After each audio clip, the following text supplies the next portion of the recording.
Assalamualaikum warahmatullahi wabarakatuh. Hai teman-teman, namaku Nurmahda Rezeki dengan NIM 2410 126 120012 dari Guru Pendidikan Anak Usia Dini. Hari ini aku akan menjelaskan materi tentang modal dan keterampilan konselor anak usia dini. Untuk tugas bimbingan dan konseling.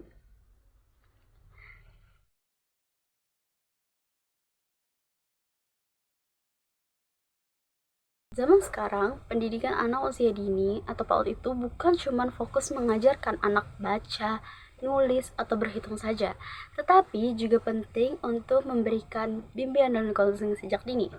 Kenapa? Karena lewat BK, anak bisa dikenali potensinya sejak awal, dibantu supaya jadi pribadi yang mandiri dan bertanggung jawab sama pilihannya di masa depan. Menurut Sumarni dan Sucipto, proses BK ini juga membantu anak untuk beradaptasi lebih mudah sama lingkungan sekolah, jadi anak tidak merasa asing, takut, atau bingung. Kedua adalah modal konselor anak usia dini. Modal konselor anak usia dini. Modal itu maksudnya bekal yang harus dimiliki seorang konselor PAUD. Menurut Fitria, ada dua jenis modal. Satu, modal umum. Itu kayak pengetahuan tentang perkembangan anak usia dini, baik dari segi kognitif, sosial, dan emosional. Yang kedua adalah modal khusus. Ini lebih keterampilan dan sikap yang harus dimiliki konselor, kayak komunikasi yang baik dengan anak dan orang tua, sabar, empati, dan konsisten dalam membantu anak, profesional dalam bersikap, jadi tidak gampang untuk menghakimi anak. Lalu konselor itu harus punya kombinasi antara hati, ilmu, dan cara berkomunikasi yang baik. Yang ketiga adalah keterampilan konseling anak usia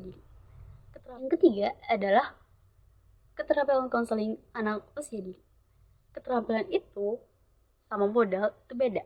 Kalau modal itu lebih ke bekal, kalau keterampilan ini lebih ke apa yang bisa dilakukan konselor, misalnya observasi dan penilaian.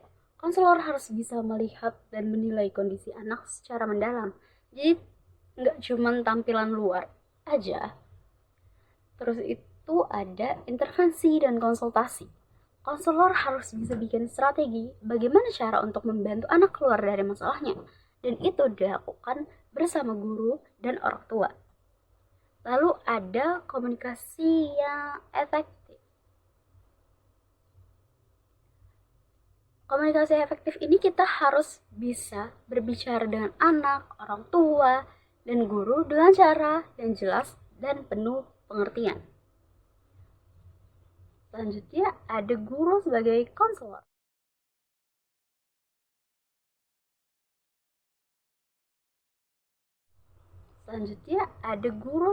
konselor. Nah, ini penting karena guru itu sebenarnya konselor pertama yang bertemu dengan anak tiap hari di kelas. Jadi kalau ada anak yang menunjukkan tanda-tanda kayak murung, agresif, atau menyendiri, gurulah yang pertama kali tahu. Guru harus bisa jadi fasilitator. Itu artinya mendukung perkembangan anak lewat pembelajaran yang menyenangkan. Lalu ada detektor dini, mengenali tanda-tanda masalah sejak awal.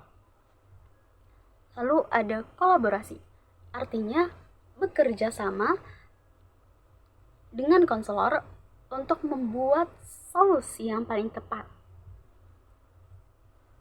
Misalnya, ada anak umur 5 tahun yang sering menunjukkan perilaku antisosial. Bagaimana cara yang harus kita lakukan? Langkah yang bisa diambil adalah guru bisa mengobservasi atau mencatat perilaku anak tersebut. Lalu guru berdiskusi dengan konselor sekolah.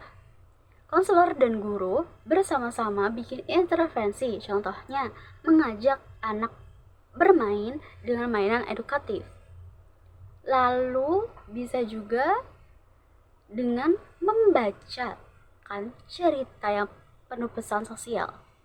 Lalu melibatkan orang tua supaya anak merasa didukung dari dua sisi. Jadi sekolah dan rumah.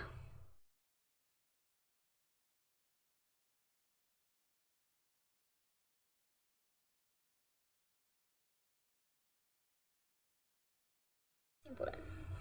Untuk menjadi konselor anak usia dini itu butuh modal yang lengkap.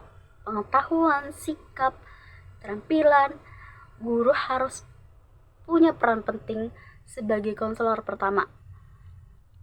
Tapi tetap harus ada kolaborasi sama konselor profesional karena bimbingan dan konseling ini bukan pekerjaan satu orang saja, tapi butuh kerja sama semua pihak untuk perkembangan maksimal anak-anak.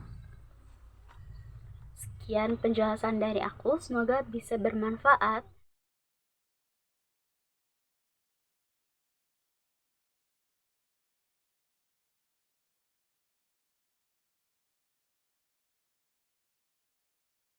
Anak. Sekian penjelasan dari aku, semoga bisa bermanfaat. Jangan lupa like, comment below kalau kalian suka videonya. Sekian dari saya. Assalamualaikum warahmatullahi wabarakatuh.